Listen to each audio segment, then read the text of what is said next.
It's now time for the big story.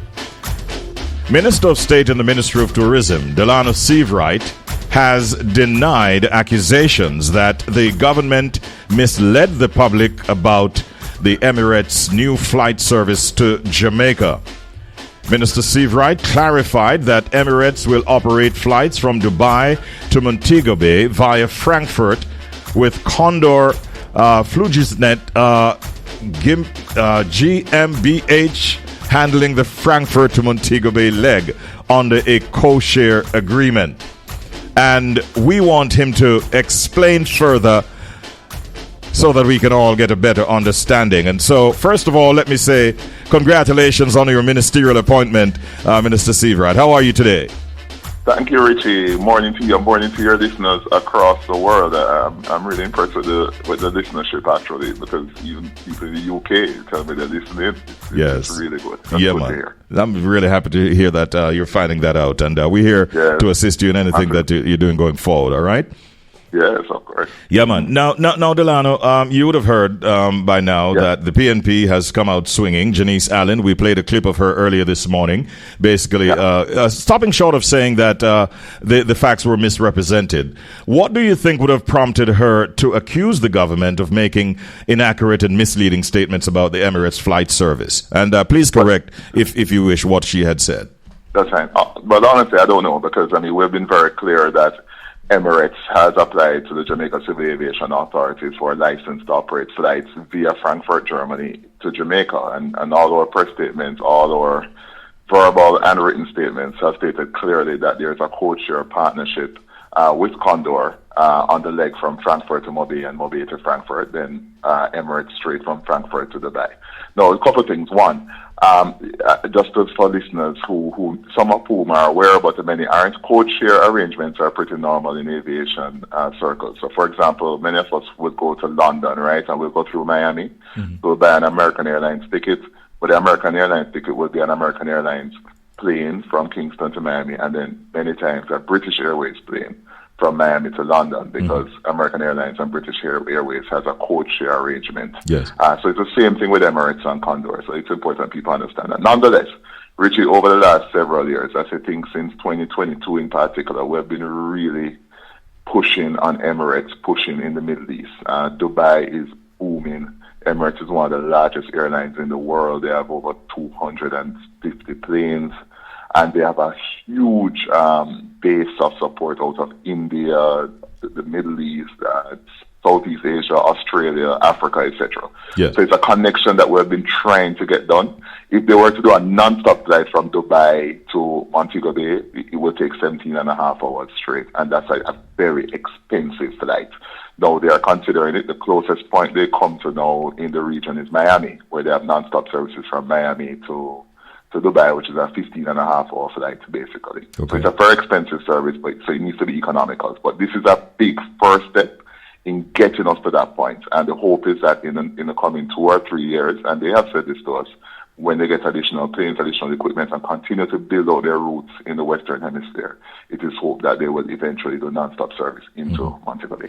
And I think, if I remember correctly, the release that I saw also intimated that Emirates might even be contemplating setting up a hub in Montego Bay. Can you share some light on that? Shed some light on that? So, among the discussions we've had in the Middle East, and not just with Emirates, we've had discussions with Qatar Airways, which is another major carrier in that region, also Saudi and others. And there have been a number of discussions at the highest levels of the company as it relates to how to really tap into the Caribbean and the Latin American region. Now, what they have done is they're now doing a sort of service into Bogota in Colombia. So what they do, they now do the Dubai-Miami run, then a Miami to Bogota run. And that's something they're trying to build out on. So these are discussions we're having because the Caribbean is a unique region. We have all these small islands scattered around, and they need some sort of base to operate from. So those are discussions that are ongoing. Nonetheless, what is important about it is that Frankfurt is a very important airport in Germany. It's very easy to connect to. Frankfurt is literally set up as a sort of international hub. The visa restrictions has been a massive problem for us in Jamaica, for persons who want to come from India and other countries on that side of the world, because they usually would have to transit the United States. And because of the visa restrictions and the challenges in getting through, they just give up.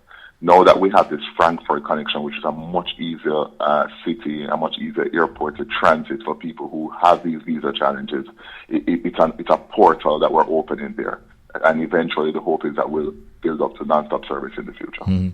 So short answer, there's no need, you'd say, to clarify or to No, there's no clarification needed because, I mean, it's clear, the application was clear. We said it in the first paragraph of everything we have said, that it is a code share with Condor on the leg from Frankfurt to Jamaica. And important, your listeners know that Condor is one of the largest airlines in Germany, and they service Montego Bay and they service many leisure destinations. And it's a great partnership that they have with Emirates now to allow more seamless travel from that side of the world into this side of the world. And we have always been clear on that. The other issue I want to point out to Richie and to your listeners is that, as I said before, Emirates is a massive connector. And once you get into the Emirates system, it builds the brand and the name of the country. We have been going to Dubai over the last 2 to 3 years, going to the Arabian travel market, meeting with all the stakeholders down there. It's a very wealthy region. It's a lot of expatriates that live in Dubai and live in that whole region. And they all want to travel and they have the money to travel. And we're really seeking to diversify where we get our tourists from. And this is why we have new flights from Peru that had started back in the last several months so that we can connect Brazil and Argentina and Chile better. And we have had new flights out of the United States with Hartford, Connecticut into Montego Bay by Delano Airlines, which is their first international route. And we have other examples like that.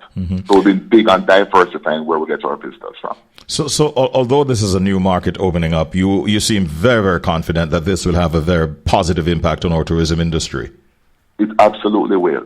So as you know, and as your listeners know, most of our visitors come out of the United States, followed by Canada, and then the UK, and then Western Europe. But the US and Canada pretty much takes up the lion's share of the market. We're talking about 85% of the visitors. We want to diversify. We want to see people coming out of Argentina, more people coming out of Argentina, out of Chile, which has substantial middle classes. Brazil, we're having discussions there. Colombia too. We have some news coming soon with Colombia, which I can't state yet as it relates to flight services, which is very good news.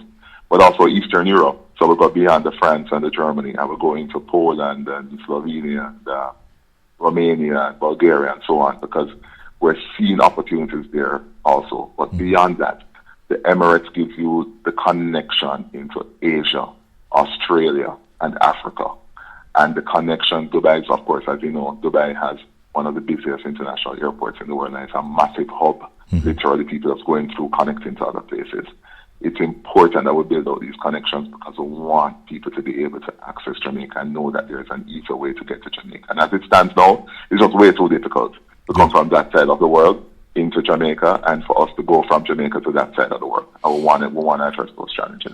I've been to Dubai once, Delano. I had to go to New York, then over to Amsterdam, and then into Dubai. It was a hell of a thing, trust me. Tiring. Yeah, very tiring. But that flight from Miami to Dubai alone is 15 plus hours. And there you go. It's a draining service. There you go. We're getting there, and we're making the steps in the right direction. What's the frequency of these flights? Is it 3 times a week? So the application is once per week. It will be every Wednesday through Frankfurt. The Condor connection through Frankfurt straight into Dubai. So it's an easy, seamless connection. You go Montego Bay, you land in Frankfurt, then it's an easy connection from Frankfurt into Dubai. No issues. And as I said before, the visa issues is a challenge for a lot of visitors from that side of the world, including the Indian market, the Chinese market, and other markets in that side of the world, Indonesia and so on. It's too difficult to get Canadian and U.S. transit visas to get to Jamaica. So what we need is easy accessibility for these folks to know that, listen, you can get to Jamaica now. Here's an option. And we'll continue to build and improve on it. Outside of the arrangements with the Emirates and so on, are you of the view that we might be getting other big investors from the Dubai area, from the UAE to invest in Jamaica? Are there talks going on in that regard? So there have been multiple discussions. The region is still relatively new to them. I mean, they hear about the Caribbean. They hear about Jamaica for sure. Everybody knows Jamaica. They know Usain Bolt, they know Bob Marley, they know that kind of stuff. They're slowly looking, and we actually had a delegation that came to Jamaica, I believe, just about a year plus ago from that region, from Dubai, huge delegation. And also quite a number of Saudis too have come in a massive delegation. They had a whole plane for themselves, a 777, a Boeing 777 for themselves when they came to Jamaica, and they toured Kingston, and they went out into Montego Bay and so on. We're opening up this portal, this side of the world to them, but for them, and they have pointed out many times, we need better connectivity as it relates to flights. It needs to be easier to get to this side of the world. And not all of us can travel through the United States. Not all of us can travel through Canada. And so that's a work in progress, and they are looking and they are interested. Yeah.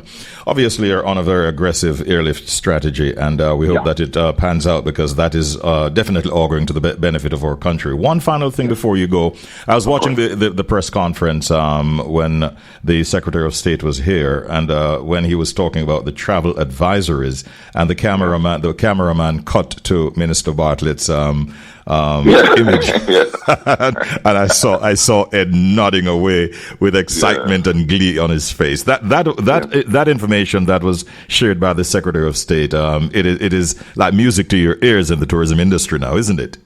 It is, because the truth is, so we have these travel, as you know, the United States, other countries, they have travel advisories on every country on earth, right? And the problem is that the language in the advisory sometimes gives the distinct impression that a visitor is entering a war zone. And it has affected some parts of the business, especially the higher end of the market, but also group travel, senior government workers and so on who want to travel. They sort of end up reading these advisories, and it scares them.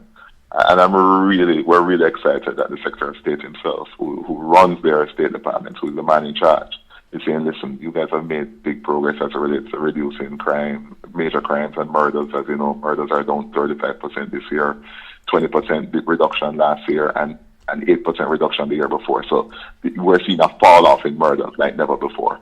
And that's something we believe that people need to know, and that should by right be noted in the advisories, that we are getting on top of our crime problem. Because we never denied that we had a crime problem. But also beyond that, the fact is that visitors are rarely ever impacted by crime in Jamaica. 0.01% is the latest statistic. So it's good news, because it has been a challenge at certain segments of the market, and we're hopeful that the State Department will in due course make the necessary adjustments.